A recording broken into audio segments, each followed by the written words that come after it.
pessoal, tudo bem? Estamos aqui hoje para apresentar para vocês o nosso trabalho, né, da disciplina de práticas interdisciplinares, né? E o tema do nosso trabalho é plantas nativas versus plantas exóticas, bioinvasões, um problema global.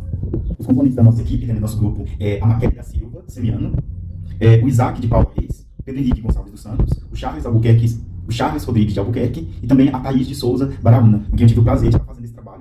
Cada um teve sua ocupação, né, suas responsabilidades aqui nesse trabalho, tanto o trabalho escrito quanto esse trabalho aqui de socialização. Logo aqui já na parte de resumo, né, na introdução do nosso trabalho escrito, a gente fala sobre as espécies nativas, né, por meio do fenômeno conhecido como invasão biológica, que basicamente é o tipo de invasão de várias espécies que causa a extinção de outras espécies, né, no nosso planeta, né. E o objetivo do estudo foi exatamente investigar as estratégias eficazes para prevenir e controlar a disseminação de espécies exóticas invasoras. Para quem não sabe, né, as espécies invasoras são exatamente aquelas plantas ou aquelas árvores que elas são de fáceis cultivo, né, ou às vezes nem precisa que alguém as cultive, e elas acabam disseminando suas sementes aí por toda parte. Uma praga, uma erva daninha aí em vários lugares, acaba atrapalhando as outras plantas, as outras espécies também aí até de animais. E aí aqui na introdução, para controlar isso, né, a gente fala a questão da sugestão que a gente deixa, que é a implementação de diversas medidas, né, como o monitoramento regular, remoção manual, controle químico de forma criteriosa, né, e aí a inserção de predadores naturais e até programas de educação ambiental, dentre muitas outras estratégias. E logo aqui na introdução, onde a gente fala dessas bioinvasões, né, dessas plantas como desafio global, a gente também acaba falando sobre a questão do impacto, né, que essas espécies acabam deixando em outras espécies aí do planeta. Qualquer alteração de um ambiente específico acaba afetando de alguma maneira não só apenas uma espécie, mas praticamente todas as espécies que estão presentes aqui no nosso planeta. Então, né, pessoal, como prevenir, né? A nossa finalidade aqui desse trabalho é mostrar como nós podemos fazer isso, como prevenir e controlar essas espécies exóticas invasoras. E até chegarmos aqui à reflexão, né, de quais políticas públicas, né, relacionadas ao manuseio dessas espécies invasoras nos ambientes existem, né, para nos ajudar nessa prevenção do controle das espécies exóticas invasoras.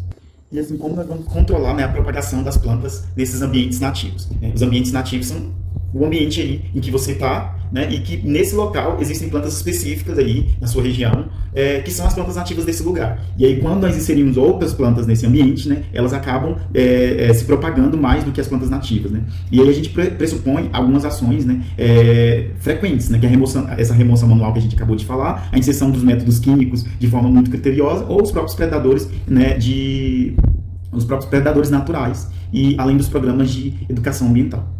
E aqui no nosso trabalho, quais foram os materiais e métodos, né, que nós utilizamos? Primeiro, nosso trabalho é um trabalho de pesquisa bibliográfica qualitativa, né, então a gente se atentou em buscar artigos científicos no Google acadêmico, também nas plataformas da Cielo, né, na internet, incluiu a utilização das palavras-chave, né, nos termos relacionados que tem aqui no nosso trabalho escritos, que foram plantas nativas, plantas exóticas invasoras e problema global. Aconteceu também a seleção crítica dos conteúdos, né, a revisão detalhada, feita aí pelos meus colegas de trabalho e por mim, aqui também. Como foi dito ainda há pouco, né, essas espécies exóticas, originárias de outras regiões distantes, né, dos ambientes, elas acabam adentrando aí o ambiente de plantas nativas e acaba prejudicando, né. O escritor Charles Elton, em 1958, mencionou em seu livro intitulado Ecology of Invasions by Animals and the Plants a relevância de uma compreensão mais aprofundada das espécies invasoras e a implantação de estratégias de controle. Enfim, quando nós incorporamos as plantas exóticas invasoras num determinado habitat, né, acaba desestabilizando a harmonia do ecossistema ali já existente, né? E na ausência dos competidores e de predadores naturais, a gente pode observar a extinção de diversas espécies nativas. A proposta do nosso grupo aqui, então, foi estudar pelo menos algumas plantas invasoras para exemplificar aqui nesse trabalho, né? Como, por exemplo, o ipê-mirim, né, que é o Thecomis stans ipê-mirim, o eucaliptus, né, e também a fruta pan, cientificamente conhecida como Artocarpus atilis, né? Mas nesse trabalho, a gente escolheu tratar um pouquinho, como exemplo aqui, para ficar mais tranquilo, a questão do ipê-mirim, que vai ficar mais fácil do entendimento.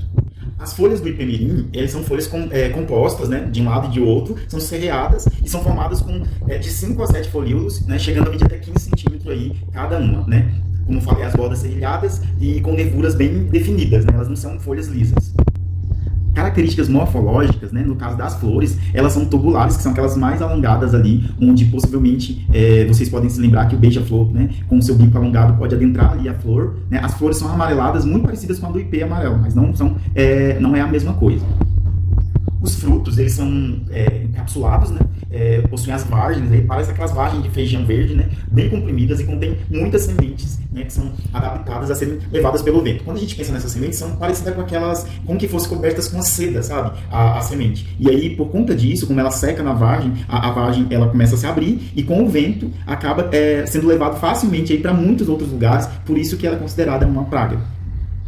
O período de florescimento é muito grande, né? Ela fica aí florescendo o ano todo, com mais abundância em abril e em junho. Então você pensa aí em uma planta que está o tempo inteiro florescendo, produzindo sementes, produzindo frutos, né? Realmente se torna uma praga que é difícil de ser controlada. E agora a gente vai falar um pouquinho, bem rapidamente, sobre as políticas públicas relacionadas ao manuseio dessas espécies invasoras. Né? O que essas políticas públicas fazem? Né? Tais políticas elas visam não apenas conter a propagação das espécies, mas também preservar os ecossistemas, garantindo assim a sustentabilidade ambiental. Né? Tratados como o mais conhecido ECO 92, né? Com a Convenção sobre Diversidade Biológica, a CDB, um acordo da Organização das Nações Unidas, são fundamentais no contexto internacional, né? Voltado para o meio ambiente. E 3 quesitos muito importantes deles é a conservação da diversidade biológica, o uso sustentável da biodiversidade e a repartição justa dos recursos aí provenientes da questão genética, os recursos genéticos. E as políticas públicas aí em relação ao manejo dessas plantas exóticas, né? Um exemplo desse ipê-mirim é que as pessoas costumam plantar em calçadas, em jardins, né? Só que quando levada, por exemplo, para pastagens, se torna uma praga quase que muito difícil de ser controlada, porque ali ela tem todos os produtos adequados para os nutrientes, para a manutenção dela, além dela já ser uma planta de fácil cultivo, ela tem tudo ali que ela precisa, então vai acabar muito facilmente com a pastagem. E nesse último slide, a gente mencionou um pouco da estatística, né? No IPEBS, né, ela menciona que 80% dos países têm objetivos relacionados com a gestão dessas espécies exóticas invasoras nos planos nacionais de biodiversidade. Só que apenas 17% têm leis, né, ou regulamentos nacionais que abordam essas questões. No caso do Brasil, relata que 45% de todos os países não investem em gestão nenhuma nessas questões de invasões biológicas, segundo Castro, né, 2023. A gente conclui aqui, né, que ficou evidente que essas plantas exóticas elas causam alterações no ambiente, tanto na questão das espécies de plantas, como também nos polinizadores, nos pássaros, né, os animais aí que vivem no ambiente, e acaba provocando a extinção de alguns e a proliferação de outros, o que é uma situação muito preocupante, tanto no Brasil quanto no global. E aí a gente chega ao entendimento de que é necessário muita pesquisa agora para frente para a gente tentar entender essa situação tão complexa, né, que é da mudança da fauna e da flora no nosso país e no mundo, e o quanto que isso tem afetado a biodiversidade, né, a ecologia dos nossos ambientes, e mostrar que isso é muito preocupante em relação às plantas nativas, né? O quanto nós estamos perdendo as plantas nativas de cada local em detrimento das plantas invasoras. E precisamos buscar estudos, recursos e normas, leis, fiscalização para controlar essa invasão das plantas invasoras versus as plantas nativas. E a gente fica por aqui. Espero que vocês tenham gostado um pouquinho do que a gente trouxe nesse trabalho. Já quero agradecer todos os meus colegas aqui que contribuíram. E essa é a nossa socialização. Fiquem todos com Deus. Tchau. Espírito Santo do Dourado vem, e Creminho de Santana em Silvianópolis tem. Oh, oh, ai, Conceição das Pedras, Pedra Branca eu vou passar em Pedral, vai no Pedrão vou. Tá de viagem sob a serra sem canseira, vai se encantar nos caminhos da Mantiqueira. Tá de viagem sob a serra sem canseira, vai se encantar nos caminhos da Mantiqueira. Tá de viagem sob a serra sem canseira, vai se encantar nos caminhos da Mantiqueira.